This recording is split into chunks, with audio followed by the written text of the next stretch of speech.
When used as directed, prescription medicines play an important role in treating a range of medical conditions. Yet many people don't realize that personal responsibility with having prescription medicine in the home means keeping it safely stored. Unused and easily accessible medicines have the potential to be misused and abused by anyone entering your home, including teens and young adults.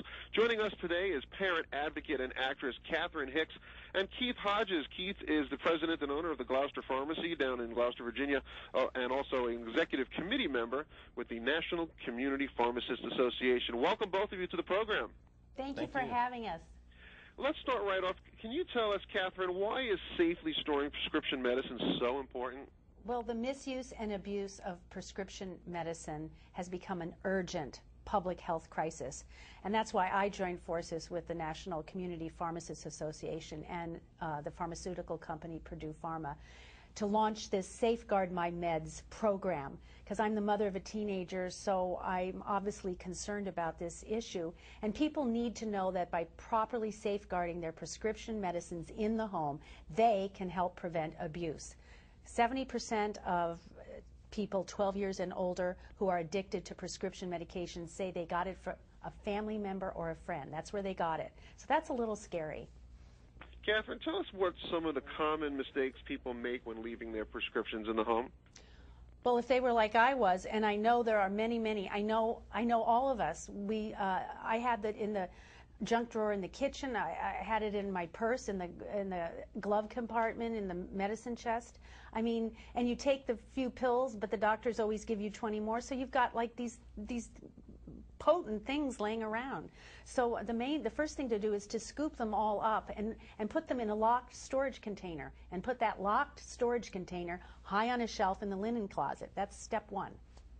Keith, let's talk about that a little bit. What are some of the best ways to safeguard the meds in the home? You know, if maybe you don't have a lockbox, what are some of the better places to leave them? Well, as Catherine said, store them in a cool, dry place, out of reach of children, out of reach of visitors in your home, or anywhere that's highly accessible. Put them out of reach in a closet, in a linen closet, and lock them up if possible. Also, take an inventory at least twice a year of the medications that you have, and keep track of what you take and what you are no longer taking. What are some of the dangers, Keith, of leaving stuff lying around in the house? What are we talking about here? Well, what you're talking about is accessibility. People that can have access to these medications may take them, may pick them up, and then give them to other people, give them to friends, family members. As Catherine said, 70% of the people 12 and older who have abused the prescription medication receive them from a friend or family member, and this can cause serious injury or death. And simple steps can be taken to prevent this. And when you have them, you know, once you've got them all up and you've had the inventory, a lot are expired. You have to dispose of them, but that's real tricky. So that's where you go to your local pharmacist. He needs to be your buddy. You know, they're very important people. I know in my life, taking care of my mom, and when anyone's sick, you know, the doctors aren't available, be friends with him, and they know how to properly dispose of these medicines, which, by the way, we're not saying aren't terrific things.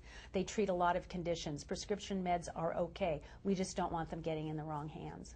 Catherine, you mentioned earlier the Safeguard My Meds program. Can you tell us a little bit about that? Well, it's a downloadable, wonderful website, and you know, it's got all sorts of downloadable features. It's got the inventory list where you can test your prescription safety knowledge, and you know, if you can't have a safe home if you don't know what's in it. So, you know, you can go through and all of that. You can take a quiz to see how smart you are, and I know I don't know, I just don't know much about the medication that is in my home, and then you can also take a little responsibility pledge just to sort of, and lots of other links to resources. It's safeguardmymeds.org. That'll really give you a whole picture of it.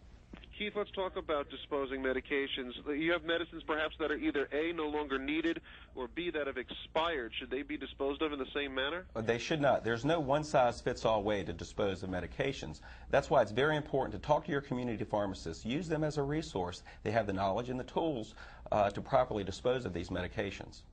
All right, guys, let's get that website one more time before we go. I just want to say one more statistic that's really scary. Every day, 2,500 teens abuse prescription medicine for the first time. So that's pretty scary. So our website is safeguardmymeds.org. Guys, there really is some important information. It is scary what's going on out there, and hopefully we share some great information with our viewers this morning. Keith Hodges is the executive committee member with the National Community Pharmacist Association. Catherine Hicks, of course, actress, parent advocate. Thanks for spending some time with us today. Thanks a lot. Thank you. Stay with it. 3.